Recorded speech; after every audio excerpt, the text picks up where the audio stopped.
क्या आप यकीन करेंगे कि दुनिया के किसी कोने में एक ऐसी दीवार मौजूद हो सकती है जो हजारों साल पहले किसी इंसान ने नहीं बल्कि किसी और मखलूक ने बनाई हो? आज मैं आपको एक ऐसी वीडियो दिखाने जा रहा हूं जो इस वक्त सोशल मीडिया पर आग की तरह फैल रही है। ये वीडियो काज़ाकिस्तान के पहाड़ों से आई है, जहां एक पुरस्कार गार दरियाफ्त हुआ और इस गार के मुंह पर एक द्यो हैकल दीवार खड़ी है। लोग चीख रहे हैं, क्या ये याजूज माजूज की दीवार है? माहिरीन खुद कंफ्यूज हैं। कुछ कहते हैं ये सिर्फ एक कुदरती जुग्राफियाई अमल है, कुछ इसे मुकम्मल तौर पर रद्द कर देते हैं और कुछ कहते हैं नहीं, ये इंसान का काम नहीं हो सकता। लेकिन कहानी यहां खत्म नहीं होती। एक और वीडियो जो गूगल मैप्स से ली गई है, अर्जेंटीना के एक वीरान इलाके में, जहां जमीन पर ऐसी खौफनाक शक्लें बनी हुई हैं जो ना इंसान की लगती हैं ना किसी जानवर की। लोग कहते हैं ये किसी देव का काम है, किसी ऐसी मखलूक का जो इंसानों से कहीं ज्यादा ताकतवर थी। तो असल सवाल ये है, क्या वाकई कभी इस जमीन पर जायंट्स यानी देव मौजूद थे? नेफिलिम कौन थे और वो कौन सा खुफिया इल्म है जिसे दुनिया आज बुक ऑफ जायंट्स के नाम से जानती है?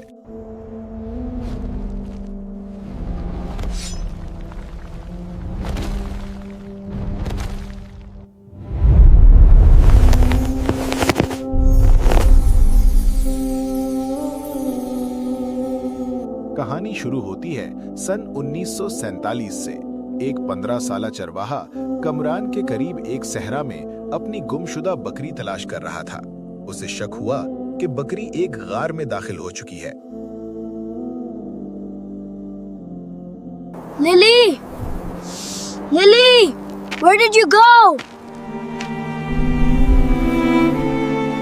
वो एक पत्थर गार के अंदर फेंकता है, लेकिन बकरी की आवाज नहीं आती।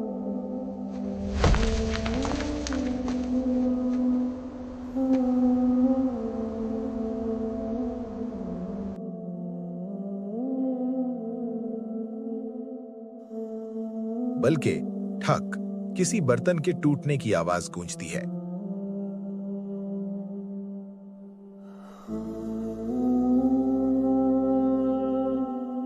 वो लड़का डरते डरते गार में दाखिल होता है।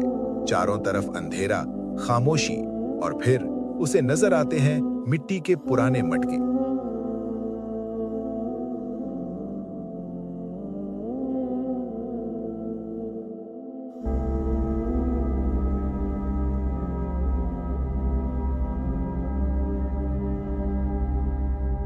जब वो उन्हें खोलता है तो अंदर से निकलती हैं चमड़े में लिपटी हुई हजारों साल पुरानी किताबें।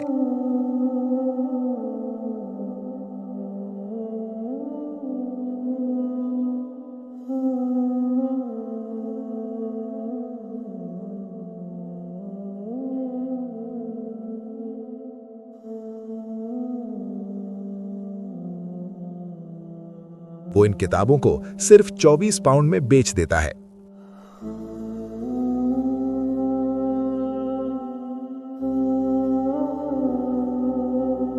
यही वो लम्हा था जिसने तारीख को हिला कर रख दिया।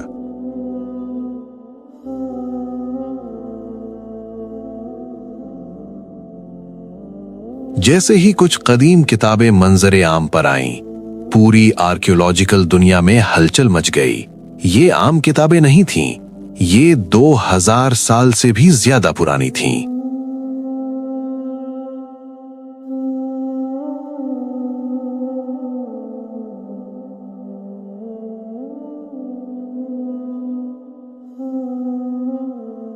फिर क्या हुआ? 1947 से 1956 तक मुसलसल खुदाई शुरू हुई और फिर अमेजिंग 11 गारों से 981 स्क्रोल्स दरियाफ्त हुए। ये वो तहरीरें थीं जो हजरत ईसा अलैहिस्सलाम के जमाने से भी पहले लिखी गई थीं।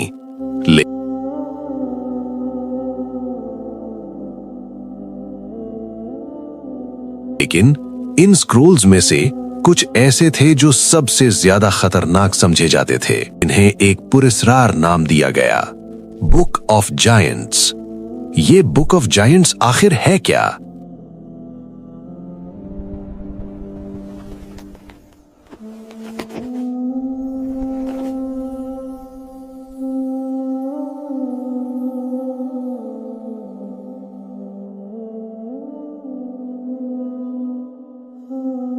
یہی وہ کتاب ہے جو حضرت ادریس علیہ السلام سے جڑی ہے، لیکن اصل خوفناک راز یہاں شروع ہوتا ہے۔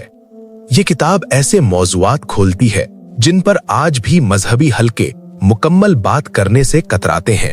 بائبل میں بھی صرف چند لائنز میں اس کا ذکر ہے، لیکن پوری کہانی وہ کہیں گم ہو چکی ہے یا چھپا دی گئی ہے۔ بائبل کے اندر 3 لائنز ایسی ہیں کہ جو اس کے بارے میں بات کرتی ہیں۔ بائبل کی جینیسس 6 میں لکھا ہے The Nephilim goes on the earth in those days۔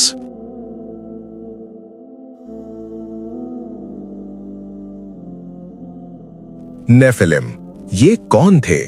کہانی کے مطابق کچھ مخلوقات آسمان سے زمین پر اتریں جنہیں کہا گیا واچرز۔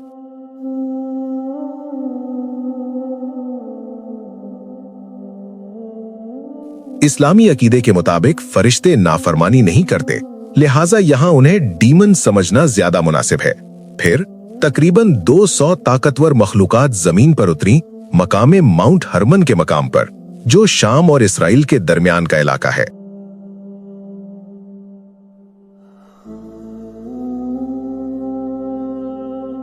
ان کا لیڈر تھا شمہازا۔ اس نے سب سے ایک وعدہ لیا، ہم زمین پر رہیں گے، انسانی عورتوں سے تعلق قائم کریں گے اور ایک نئی نسل پیدا کریں گے۔ اور پھر وہی ہوا جس کا خوف تھا، ایک نئی نسل پیدا ہوئی، نیفلم، دیو قامت مخلوق۔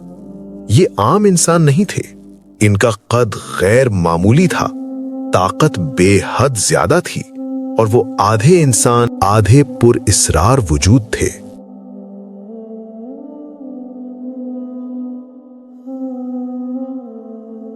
انہوں نے انسانوں کو ایسے راز سکھائے، جادو، ستارہ شناسی، خوبصورتی کے راز، جنگی فنون اور زمین کو کنٹرول کرنے کے طریقے، جس کے نتیجے میں علم بڑھا لیکن دنیا فساد سے بھر گئی۔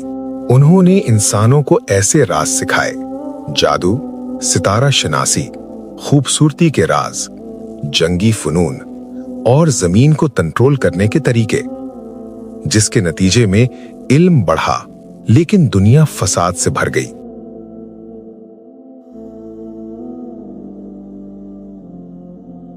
پھر کہانی میں آتے ہیں 2 بھائی، اویا اور ہیا۔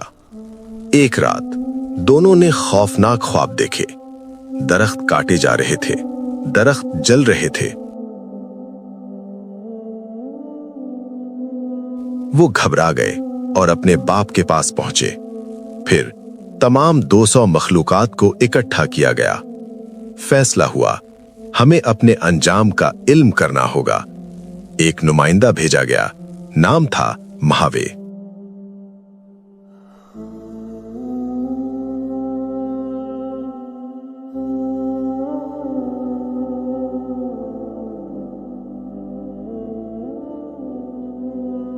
وہ ایک عجیب دنیا میں پہنچا۔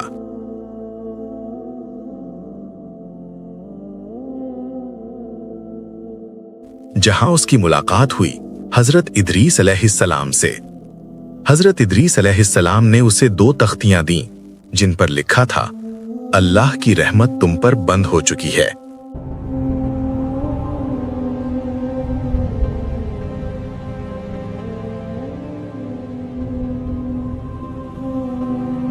اللہ اکبر، اللہ اکبر، لا الہ۔ اب کیا ہوا؟ کیا انہوں نے توبہ کی؟ نہیں، انہوں نے بغاوت چنی۔ اور پھر آسمان سے ایک فیصلہ آیا، زمین کو پاک کرنے کا فیصلہ، اور یوں شروع ہوا طوفان نوح۔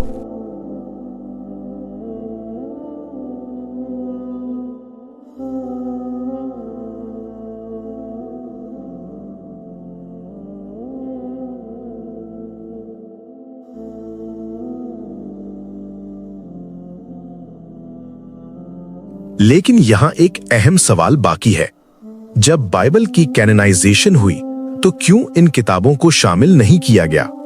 کیوں انہیں الگ کر دیا گیا؟ اسلام اس معاملے میں بالکل واضح ہے، چاہے یہ کتابیں کتنی ہی پرانی کیوں نہ ہوں، یہ مستند دینی ماخذ نہیں ہے۔ लेकिन कुरान मजीद में कौम आद और अरम का जिक्र जरूर मिलता है। ऐसी कौमें जिन जैसी ताकत दुनिया ने कभी नहीं देखी। तहकीक भी हैरान करती है। 1973 में शाम में खंडरात मिले। 1990 में नासा ने उम्मान में एक कदीम शहर दरियाफ्त किया जिसे बाज लोग अरम से जोड़ते हैं। तो क्या वाकई देओ कामत मखलूक मौजूद थी? क्या नेफिलिम हकीकत थे? क्या याजूज माजूज भी इसी सिलसिले की कड़ी हैं? या ये सब वो राज हैं जो हमसे हमेशा के लिए छुपा दिए गए? याद रखें, तारीख खत्म नहीं हुई, ये कहानी अभी भी जारी है।